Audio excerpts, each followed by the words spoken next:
Azi mergem în vizită la mama soacră. Se apropie perioada sărbătorilor de iarnă și știu că mulți dintre voi veniți în România la rudele soțului sau ale soției. Și, desigur, una dintre cele mai importante vizite este vizita acasă la mama soacră. De aceea, în episodul de astăzi, o să vedem ce trebuie să facem și mai ales ce trebuie să spunem atunci când ajungem la mama soacră. În primul și în primul rând, dacă vrei să o cucerești pe mama soacră, trebuie să înveți cum stă treaba cu bucătăria. Hai să vedem ce se găsește într-o bucătărie. Avem masa unde mâncăm și scaune. Pe scaune ne așezăm. Aici este frigiderul, iar mai jos congelatorul. Să știi că frigiderul mamei soacre cu siguranță nu arată așa. Acesta este un cuptor electric. Folosim cuptorul pentru a face prăjituri. Iar acum, pentru că vine perioada sărbătorilor, folosim cuptorul pentru a face cozonac. Aici avem plita, iar acestea sunt butoanele pentru a aprinde focul. Hai să stingem focul acum, pentru că nu-l folosim. Aceasta este chiuveta. Chiuveta mea are câteva vase murdare în ea. Să știi că mama soacră cu siguranță nu are vase murdare în chiuvetă. Hai să spălăm vasele. Îmi pun mănușile, deschid robinetul,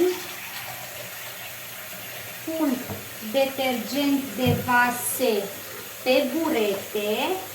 Hai să spălăm întâi farfuria. Se spală ușor, pentru că după ce am folosit-o, am pus apă în ea.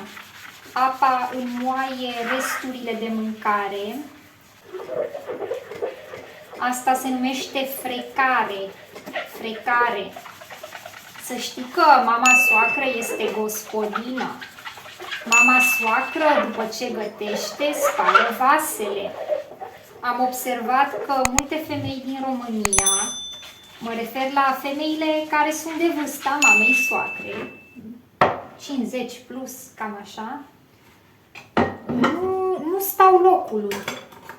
Adică ele tot timpul trebuie să facă ceva. Să spele vasele, să gătească, să șteargă praful, să dea cu aspiratorul. Așa că probabil și mama ta soacră este o gospodină care este mereu activă. Asta înseamnă că atunci când ești acasă la ea, trebuie să îi dai ocazia să fie activă.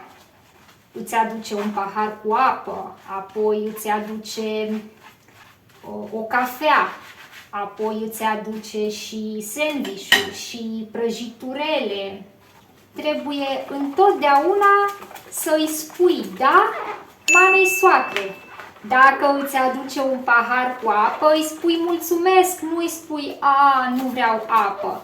Dacă îți aduce o cafea, îi spui mulțumesc, nu îi spui a, nu beau cafea la ora asta. Faci ce vrea ea. pentru că ea se simte bine dacă are ocazia să te servească. Clătim bine. Asta se numește clătire. Clătim. Adică îndepărtăm detergentul. Prin urmare, atunci când ajungi la mama soacră, cel mai bine este să te așezi și să aștepți cu minte acolo ca mama soacră să-ți dea indicațiile. Și crede-mă că o va face. Știi, poate e bine că nu vorbești foarte multă română. În felul acesta nu poți spune ceva care să o deranjeze.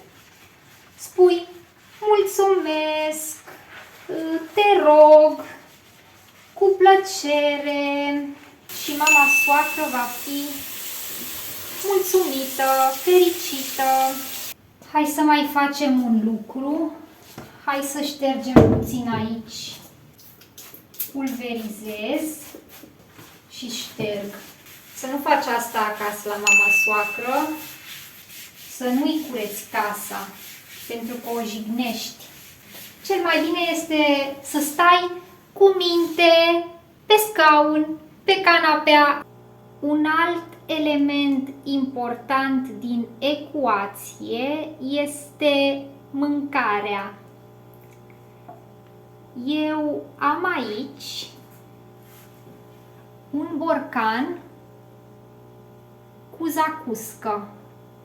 Este făcută în casă.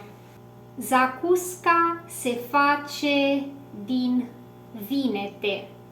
Luăm vinetele, le coacem, le scurgem, le pregătim și apoi le fierbem împreună cu ardei și cu alte legume.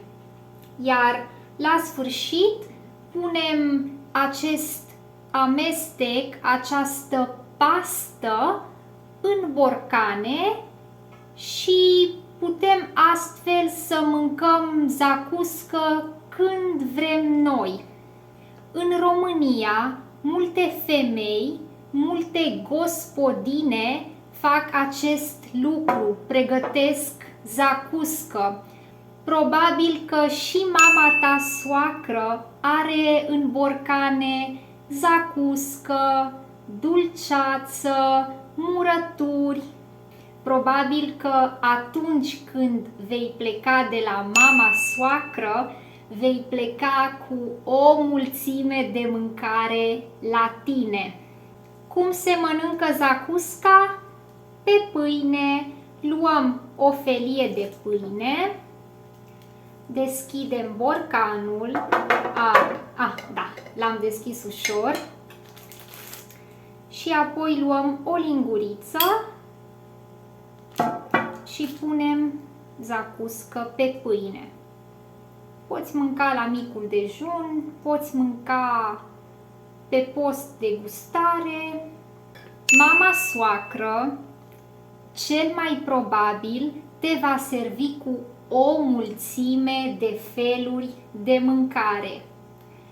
Felul 1, supă, ciorbă, felul 2, sarmale, friptură, desert, o prăjitură făcută în casă, o plăcintă făcută în casă și îți va oferi cafea, vin, suc, o mulțime de băuturi. Hai să vedem! Cum poți să îi lauzi mâncarea mamei soacre? E delicioasă! Ce bine miroase! Are un gust excelent! Felicitări, mamă soacră! Mâncarea este excelentă! Doamne, sarmalele astea sunt geniale! N-am mâncat în viața mea sarmale așa de bune! N-am mâncat în viața mea o friptură așa de bună. N-am mâncat în viața mea o ciorbă așa de bună. Încă un lucru foarte important. Mama soacră este femeie, așa că este foarte important să o complimentezi. Poți să îi spui: arăți foarte bine, mamă soacră, sau ce bine arăți, sau poți să îi spui: miroase foarte bine parfumul ăsta. Ce parfum este? De asemenea, nu uita să îi duci mamei soacre un cadou.